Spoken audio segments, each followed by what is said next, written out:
الحمد لله رب العالمين والصلاة والسلام على أشرف الأنبياء والمرسلين وعلى آله وصحبه أجمعين وبعد.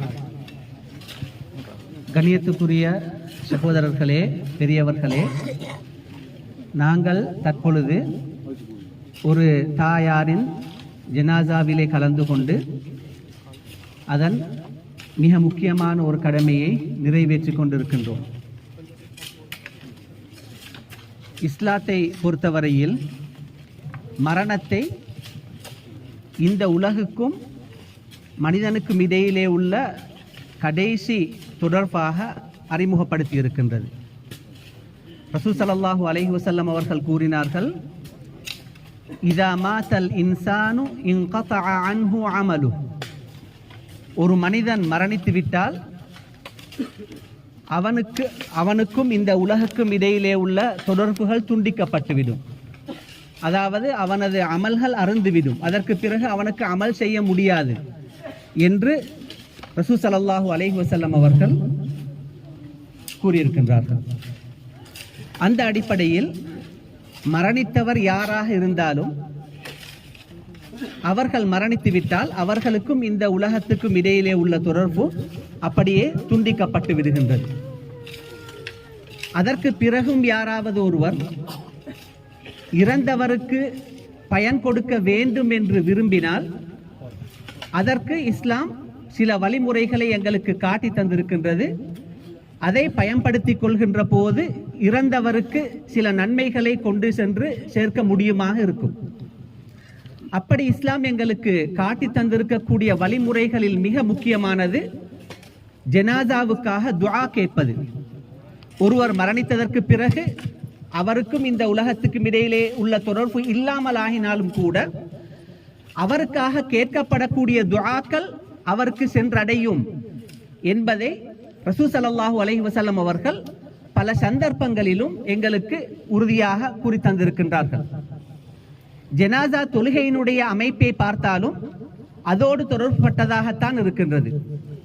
ஒரு மனிதன் அல்லாஹு தஆலாவினால் ஏற்றுக்கொள்ளப்படக்கூடிய ஒரு துஆவை கேட்க வேண்டும் என்றிருந்தால் அவனது தேவையை கேட்பதற்கு முன்பு அல்லாஹு தஆலாவை புகழ்ந்து நபி ஸல்லல்லாஹு அலைஹி வஸல்லம் அவர்களின் மீது ஸலவாத்து சொல்லிவிட்டு தான் துஆ கேட்க வேண்டும். ரசூல் ஸல்லல்லாஹு அலைஹி வஸல்லம் அவர்கள் அல்லது இஸ்லாம் ஜனாசா தொழுகையை அதே அமைப்பில் தான் ஏற்பாடு செய்திருக்கின்றது. முதலாவது தக்பீருக்கு பிறகு சூரத்துல் ஃபாத்திஹாவை ஓத வேண்டும். அது முழுக்க முழுக்க அல்லாஹு தஆலாவை புகழ்வது. இரண்டாவது தக்பீருக்கு பிறகு ரசூல் ஸல்லல்லாஹு அலைஹி வஸல்லம் அவர்கள் மீது ஸலவாத்து சொல்ல வேண்டும். துஆவினுடைய முதல் 2 கட்டங்களும் 2 தக்பீர்களுடனும் முடிவடைந்து விடுகின்றது. மூன்றாவது தக்பீர் கட்டியதற்கு பிறகு துஆ கேட்கும்படி இஸ்லாம் எங்களுக்கு கற்று தந்திருக்கின்றது. ஆகவே அந்த தொழுகையே ஒரு மையத்துக்கு கேட்கக்கூடிய ஒரு துஆவினுடைய பிரதிபலிப்பாக வெளிப்படையாக இருப்பதை நாங்கள் இதன் மூலமாக அறிந்து கொள்கின்றோம். அதே போன்று அந்த மையத்து தொழுகையை நிறைவேற்றி கொண்டிருக்கின்ற போது மூன்றாவது தக்பீர் கட்டியதற்கு பிறகு நாங்கள் துஆ ஓதுவோம். அந்த துஆவை பற்றி தொழுகையை நடாத்திய ஷேக் அஸ்மீர் அவர்களும் குறிப்பிட்டார்கள். அது மிக முக்கியமான ஒரு துஆ. அந்த துஆவை அவுஃப் இப்னு மாலிக் அல் அஷ்ஜஇ என்ற அந்த சஹாபி அறிவிக்கின்றார். ஒரு நாள் ரசூல் ஸல்லல்லாஹு அலைஹி வஸல்லம் அவர்கள் ஒரு மையத்து தொழுது விட்டு அதனது 3வது தக்பீரிலே அந்த துஆவை ஓதுகின்றார். அந்த துஆவினுடைய கருத்தை நாங்கள் தெரிந்து கொண்டால் யாருமே அந்த துஆவை மனனமிடாமல் இருக்க மாட்டோம். கட்டாயமாக மனனமிடுவோம். அந்த துஆவை பாருங்கள். ரசூல் ஸல்லல்லாஹு அலைஹி வஸல்லம் அவர்கள் ஓதுகின்றார்கள், அல்லாஹும்ம ஃபிர் லஹு வர்ஹம்ஹு. யா அல்லாஹ், அவரது அதாவது மரணித்திருக்கக்கூடிய அவரினுடைய பாவத்தை மன்னி அவருக்கு இரக்கம் காட்டு. வஆஃபிஹி வஅஃபு அன்ஹு, அவரை ஈடேற்றமாக்கு. அதே போன்று அவரது பாவத்தை மன்னி. வஅக்ரிம் நுஸுல, அவரை கண்ணியப்படுத்து. வவஸ்ஸி' முதுகல, அவரது கபரை விசாலப்படுத்து. வக்ஸில்ஹு பில் மாஇ வஸ்ஸல்ஜி வல் பரத், தண்ணீராலும் பனிக்கட்டியினாலும் பனியினாலும் அவரை நீ தூய்மைப்படுத்து.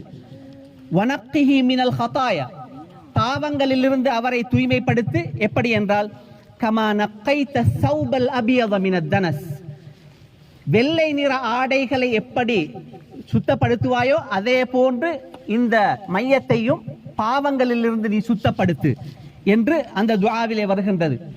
ஒருவருடைய ஆடை கலராக இருப்பதற்கும் வெள்ளை நிறமாக இருப்பதற்கும் இடையில் வித்தியாசம் இருக்கின்றது. கலராக இருந்தால் அதனை தூய்மைப்படுத்துவதிலே சற்று பொறுப்போக்காக இருந்தாலும் கூட, வெள்ளை ஆடையாக இருந்தால் அது சுத்தமாக இருக்க வேண்டும் என்பதற்கு கூடுதல் கவனம் செலுத்துவோம்.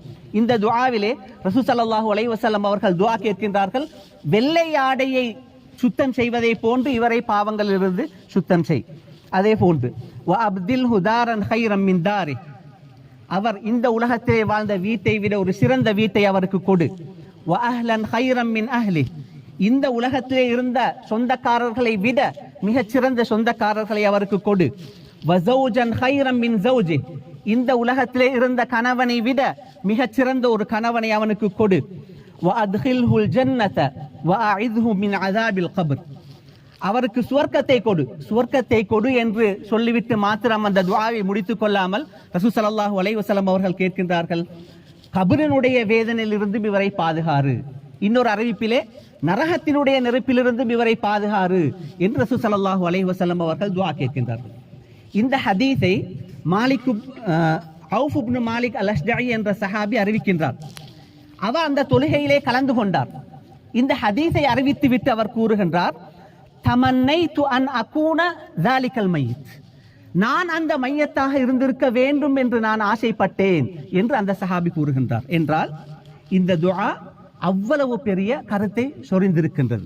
ஆகவே கண்ணியத்துக்குரியவர்களே, நாங்கள் எப்பொழுதும் இந்த துஆவை மனனமிட்டு எங்களது சொந்தக்காரர்கள் சகோதரர்கள் மரணிக்கின்ற போது அந்த துஆவை ஓத வேண்டும். அது பூரணமாகவே மௌத்தாகியவரை பாவங்களிலிருந்து சுத்தமாக்குவது, அவர்களை சுவர்க்கத்துக்கு கொண்டு சென்று சேர்ப்பது, நரகத்திலிருந்து அவர்களை தூரமாக்குவது, இதைத்தான் இந்த துஆ பொதிந்திருக்கின்றது. அதே போன்று கண்ணியத்துக்குரியவர்களே, ஒரு மனிதன் மரணித்து விட்டால் அடக்கம் செய்பவர்கள் அந்த இடத்தை விட்டு நகர்வதற்கு முன்பே முன்கர் நக்கீர் என்ற சொல்லப்படக்கூடிய 2 மலக்குமார்களும் அந்த இடத்துக்கு வருவார்கள். வந்து அந்த ஹதீஸிலே வருகின்றது, ஃபயுக்இதானிஹி, மையத்தை உட்கார வைப்பார்கள். அது எப்படியான உட்கார வைப்பு என்று எங்களுக்கு தெரியாது, ஹதீஸிலே அப்படித்தான் வருகின்றது. ஃபயுக்இதானிஹி, அவர்களை உட்கார வைப்பு. ஃபயுஆது இலைஹி ரூஹு, அவர்களுடைய ரூஹ் அவர்களுக்கு திரும்ப கொடுக்கப்படும் என்று ஹதீஸிலே வருகின்றது. நாங்கள் நினைத்துக் கொண்டிருக்கின்றோம், நாங்கள் மௌத்தாகிவிட்டால் கனவை காண்பதை போன்று இருக்கின்றது என்று நினைத்துக் கொண்டிருக்கின்றோம். ஆனால் உண்மையான நிலைமை மிக ஆபத்தானது. எங்களுக்கு கேள்வி கேட்கப்படுகின்ற போது உட்கார வைத்து எங்களுடைய ரூஹ் திரும்ப எங்களுக்கு தரப்படும் என்றால் நாங்கள் சாதாரணமாக இப்போது எப்படி இருக்கின்றோமோ இதே நிலைமையில் தான் இருக்கும். அப்படி இருக்கின்ற போதுதான் முன்கர் நக்கீர் என்று சொல்லப்படக்கூடிய 2 மலக்குமார்களும் 3 கேள்விகளை கேட்பார்கள். அந்த கேள்விகளுக்கு சரியான பதில் சொன்னால் சுவர்க்கம், அதனுடைய அடையாளம் அவர்களுக்கு கண்டுகொண்டே இருக்கும். சரியான கேள்விக்கு, அந்த கேள்விக்கு சரியான பதில் அளிக்க முடியாமல் போனால் அவருடைய நிலைமை மிக மோசமானதாக இருக்கும். அதனால் தான் ரசூல் ஸல்லல்லாஹு அலைஹி வஸல்லம் அவர்கள் ஒரு மையத்தை அடக்கினால் அந்த இடத்திலே நின்று கொண்டு சொல்வார்கள், இஸ்தக்ஃபிரு லி அஹீக்கும், உங்களது இந்த சகோதரர்களுக்காக பாவ மன்னிப்பு தேடுங்கள் என்று. அந்த சகோதரனுக்கு தேவை நிறைய இருக்கும், ஆனால் கபருக்குள்ளே வந்துவிட்டால் அவருக்கு தேவையானது அவரது பாவங்கள் மன்னிக்கப்படுவதுதான். அதனால் தான் ரசூல் ஸல்லல்லாஹு அலைஹி வஸல்லம் அவர்கள் கூறினார்கள், இஸ்தக்ஃபிரு லி அஹீக்கும், உங்களது இந்த சகோதரருக்காக நீங்கள் பாவ மன்னிப்பு தேடுங்கள். வஸலு லஹு தஸ்பீத், அவரிடம் அந்த கேள்விகள் கேட்கப்படுகின்ற போது சரியான பதிலை சொல்வதற்குரிய நிலைமையை அவருக்கு கேளுங்கள். ஃபஇன்னஹுல் ஆன யுஸ்அல், இப்பொழுது அவர் கேள்வி கேட்கப்பட்டுக் கொண்டிருக்கின்றார் என்று ரசூல் ஸல்லல்லாஹு அலைஹி வஸல்லம் அவர்கள் மையத்தை அடக்கிவிட்டு சில வார்த்தைகள் பேசுகின்ற போதே இதை ஞாபகப்படுத்தினார்கள். கண்ணியத்துக்குரியவர்களே, மையத்தும் துஆவும் ஒன்றர கலந்த 2. ஆகவே எங்களுடைய யாராவது ஒருத்தர் மரணித்திருந்து அவருக்கு பிரயோசனம் கொடுக்க வேண்டும் என்று நாங்கள் விரும்பினால் அதிகம் நாங்கள் அவருக்காக துஆ கேட்க வேண்டும். அது கட்டாயமாக அவரை சென்றடையும். அதே போன்று மரணித்ததற்கு பிறகு அந்த மரணித்தவர் எங்களது உள்ளத்திலே எப்பொழுதும் இருப்பார். 2-3 நாட்கள் செல்கின்ற போது ஓரளவு கவலை இருக்கும். மாத கணக்கு செல்கின்ற போது, வருட கணக்கு செல்கின்ற போது நாங்கள் சில நேரம் அவரையே மறந்து விடுவோம். சில நேரம் எங்களுக்கு கூட நாங்கள் துஆ கேட்க மாட்டோம். ஆனால் ரசூல் ஸல்லல்லாஹு அலைஹி வஸல்லம் அவர்கள் அந்த காலகட்டத்தையும் இந்த மையத்தோடு தொடர்பாக்கினார்கள். ஒரு ஹதீஸிலே சொன்னார்கள், மனிதன் மரணித்து விட்டால் அவனுக்கும் இந்த உலகத்துக்கும் இடையிலே உள்ள தொடர்பு துண்டிக்கப்படுகின்றது. ஆனால் ஒரு சாலிஹான குழந்தை அந்த மையத்துக்காக துஆ கேட்டால் அந்த துஆ அவனுக்கு சென்றடையும் என்று ரசூல் ஸல்லல்லாஹு அலைஹி வஸல்லம் அவர்கள் கூறினார்கள். ஆகவே கண்ணியத்துக்குரியவர்களே, இன்று இந்த இடத்திலே நாங்கள் அடக்கம் செய்திருக்கக்கூடிய இந்த தாயாக இருந்தாலும் சரி, இன்னும் நாங்கள் அடக்கம் செய்திருக்கக்கூடிய இந்த சகோதர சகோதரிகளாக இருந்தாலும் சரி, கட்டாயமாக நாங்கள் அவர்களுக்கு துஆ கேட்க வேண்டும். துஆ கேட்பதன் மூலமாக அவர்கள் பிரயோசனம் அடைவதை போன்றே நாங்கள் நல்லவர்கள் என்பதும் அதன் மூலமாக புலப்படுகின்றது.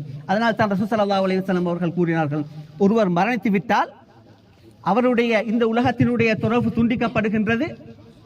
ஒருவன் ஒரு சாலிஹான ஒரு குழந்தை அவனுக்கு துஆ கேட்பது அவனுக்கு சென்றடைகின்றது என்று சொன்னால், ஒரு மனிதன் தனது பெற்றோரை, தனது நண்பரை, தனது சகோதரர்களை நினைவிலே வைத்து துஆ கேட்பான் என்றால் அவன் நல்லவன் என்பதற்கு அது அடையாளம் என்று உலமாக்கள் அந்த ஹதீஸுக்கு விளக்கம் சொல்கின்றார்கள். ஆகவே கண்ணியத்துக்குரியவர்களே, ஒருவர் மரணித்து விட்டால் அவருக்கு பயன் தர முடியுமானது சிலதுதான்.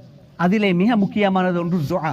ஆகவே நாங்கள் எங்களை விட்டு யாரெல்லாம் பிரிகின்றார்களோ அவர்களுக்காக கட்டாயமாக நாங்கள் துஆ கேட்டு அவர்களுக்கு அந்த பயனை எப்பொழுதும் கொண்டு சேர்க்க நாங்கள் முயற்சிக்க வேண்டும். அதற்கு வல்ல அல்லாஹ் நம் அனைவருக்கும் அருள் புரிவானாக. வ ஆகிரு தஅவானா அனில் ஹம்துலில்லாஹி ரப்பில் ஆலமீன்.